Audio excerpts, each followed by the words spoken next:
Hello YouTubers, this is Len Mooney here today, and this is my video game collection for 2019, my PS Vita collection. This is just pretty much, of course, the physical games only, none of the digital and so forth. But as you can see right here, this is pretty much what I have. And I don't know, I guess we can just kind of split it up into different categories and so forth. Like, there's only one out of the three that I've dabbled here. Honestly, whenever it comes more to the ultimate style games, more of a story-based games, and these are going to be more for like the female protagonist side of the story. Different outcomes, different endings depending on the choices that you make for these games here.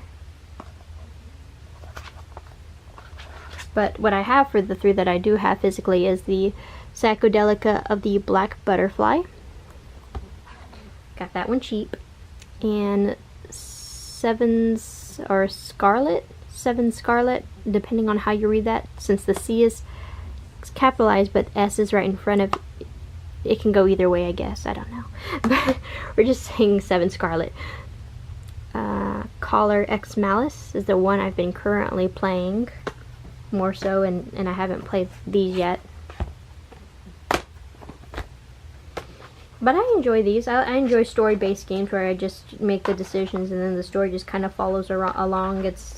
To me, it's very soothing.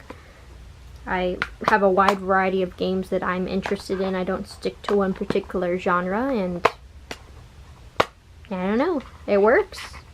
Some of them could have some touch-ups, like that one digital download that I got on the Switch. That was also an Ultimate style game. That was, I don't know. I don't even know if I've invested a good 8 or 10 hours in that game yet. I don't know if I really even want to. But regardless, I'm moving off topic.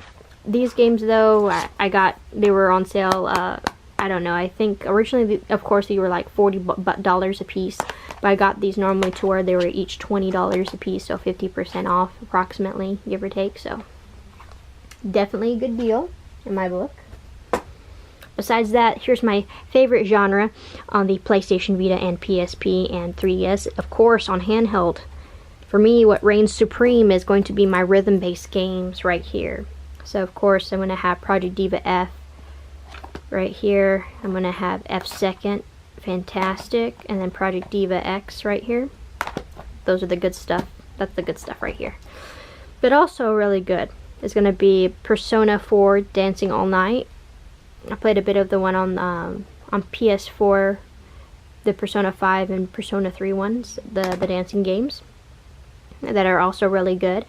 I love these games. The only downside that I don't like, of course, is the expensive DLC, but to be quite honest, if you're satisfied with, you can check to see what song listing each game has, and if you're not satisfied by the songs, then maybe don't get the game. But if you see that it's a reasonably priced game, cheap, and you like rhythm-based games, I would give these a go right here, honestly. The only one that I haven't tried, though, in this collection yet is this one that I got for Christmas. Right here. But I have tried, of course, Miracle Girls Festival, and of course, it's by Sega. It has the game mechanics like the Project Diva series, where it's the X, circle, triangle, square button with the arrow directional buttons as well. The timing, it does have in the settings a way to adjust the timing on these whenever you push the buttons down, because sometimes it feels a bit off, but you can be able to adjust that in the settings, which is nice. It does have different difficulties for the songs.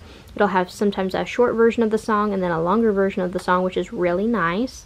Customization of the characters, like Project Diva would, which I really enjoy having customization availability, which is always a plus. Idol Master.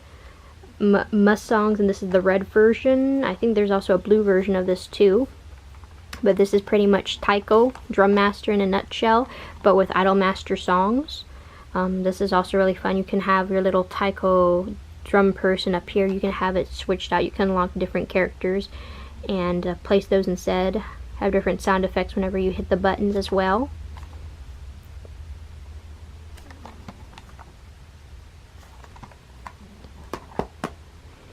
And then I'll just put this one to the side because, like I said, I haven't played this one yet.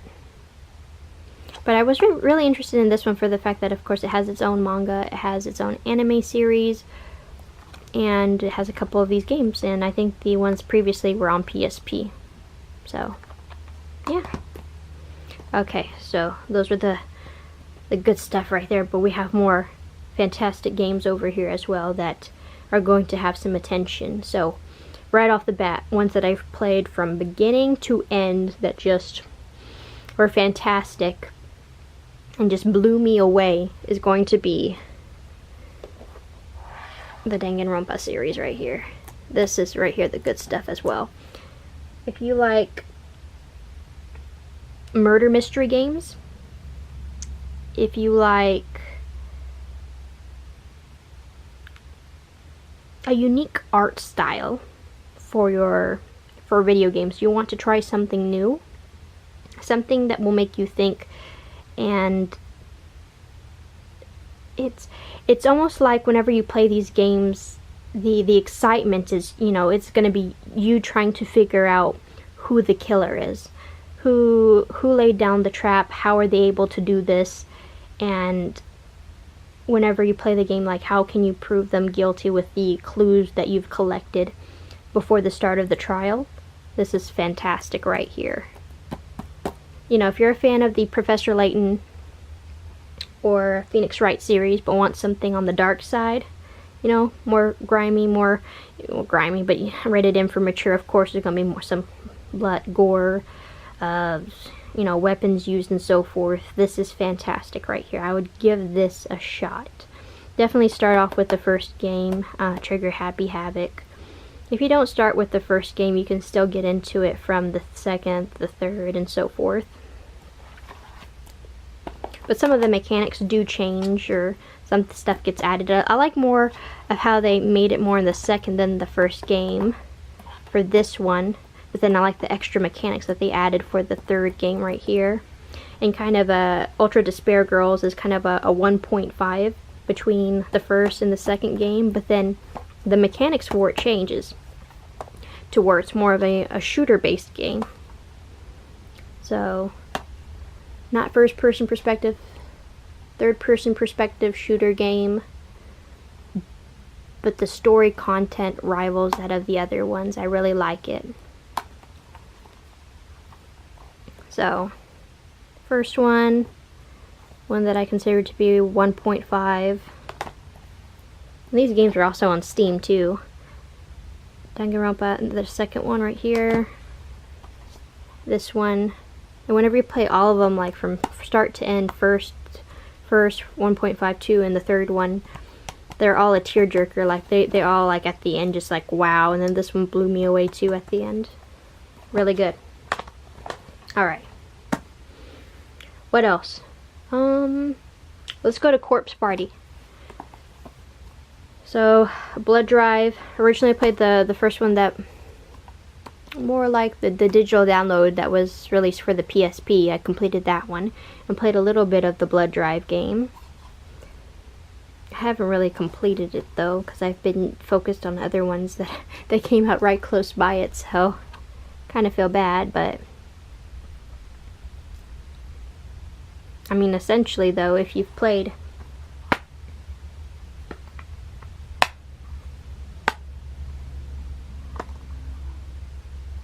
the first one, I'm trying to remember actually, because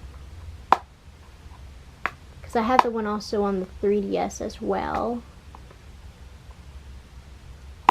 I'll have to double check, because I thought there was a third game released too within the Corpse Party series. I'll have to double check though. But if you like something to where, how do I describe this? Murder mystery, horror game, blood, gore, collecting items and so forth, and if you don't collect certain ones, can change the outcome of the story for you. There's multiple different endings in this game, in this series, and that's where I think it really shines. With whenever you have something that's not a linear storyline, but it's able to split off into different directions based on your own decisions that you make, you can get good or bad endings in this game. There is a lot of bad endings in this game, but you can go back and I would recommend saving a lot, or doing a whole bunch of different save files, so that if you want to do the bad endings, do that, and then do good endings and so forth. But this is really good. If you like horror games, give this a go. If you've never tried it, it's beautiful. Deception 4 Blood Ties. This one's kind of like, I would say, it's not like a traditional type of like puzzle game. You have it to where you have different characters that go up on the area where you're at, and you set different traps, and you get graded based on how you place your traps. Like there's over, like it states on here, it has over 120 different traps, including themed stages, stage traps, and enchanted moving trap mobiles. Yeah, it says here, connect traps strategically into the most elaborate, sadistic, and humiliating combos possible. By humiliating, I mean funny. Because whenever you see the character getting flinged across, or getting hit with like a bear trap or whatever, like their body just like flails up. Okay, I know that sounds kind of weird, but yeah, to me it just looks like a fake little ragdoll of the person that hits the bear trap, and they're just like, oh, I don't know how to describe it. To me it was funny, because to me, of course, I know it's a game, and I'm not treating this like real life. To me it was just amusing to see what was happening to all of the unfortunate people that I was annihilating. But I will continue now. I made that sound really bad. I'm sorry. Conception number 2. The first one came out on PSP. I don't think it was ever released stateside, or if it was, I never saw it. But this also, Conception, the series also got released in anime recently. I don't know if the anime is completed or not, but it's past episode 10, I think, right now. But main protagonists, and then you have the other female characters here. There's like character development, you bond with them, family bonding, you create perfect children, you create these star children from the protagonist that's with these other female characters, create these children, and the children you actually take into the dungeons, and then they help you defeat a lot of the enemies and so forth. And depending, you can get regular star children, and then you can get ones that are more highly advanced, have greater attack and stats and so forth, just depending. Like I only got one that was like a really good high ranked star child one time. I think it was from the basic female right here, one of the main ones. Alright, not going to talk about this too much because, I mean, come on, it's Persona 4 Golden. Anything about Persona series is just, it's top notch. It's good. If you don't like the Persona series, then don't try the Persona series. Try something else. Alright, kind of like another horror game, combines two together, Yomawari, as well as, I don't know how the heck to say this, I'm just going to say the word, the Firefly Diary, because I'm not going to say, I don't know if you're supposed to just say this like as it is by letter, like HTOL, blah blah blah blah blah blah. It's the Firefly Diaries and Yomawari are combined in this one little, on this little card, just two games in one. And there's Yomawari number 2 that's I think out, or if not, I think it's out Japan side. But essentially, Yomawari, you have one where you're the female protagonist, you go searching for clues and you're trying to find your little sister. For the Firefly Diary, you're kind of, it's more of a puzzle type in a way. You're the main protagonist, kind of trying to find out, you know, the pieces of your past. I'm trying to say stuff without spoiling it. Let's just say that there's a lot of cases you can die in these, but it's a lot of fun. The music is phenomenal, the atmosphere is fantastic in the games, and if you don't mind dying a couple of times to advance, then I would give this a go. Last 3, I'm just going to say the names because I'm almost out of time. Gravity Rush, got it on day 1 release because that was one of the ones that was available, and this is a good title. Final Fantasy X Part 2, it's been released, you know, on PS4 as well. There's nothing much to say, it's a Final Fantasy game. Phenomenal. Demon Gaze, I don't have the second one, but this is the first game in the series. Kind of similar to the Devil Survivor, in a way. It's Especially kind of like the art style whenever you're in the dungeons and not the characters, the enemies pop up at you. Really good hand-drawn enemies. And even main characters that you can choose from are really cool. But yeah, this is kind of the games here that I have for PlayStation Vita. But yeah, this is pretty much it. If you guys have any questions or comments, please leave them down in the comment section down below, and I'll get back to them as soon as possible. Thank you as always, guys, for watching my videos. I really appreciate it, and I'll talk to you later. Bye, guys.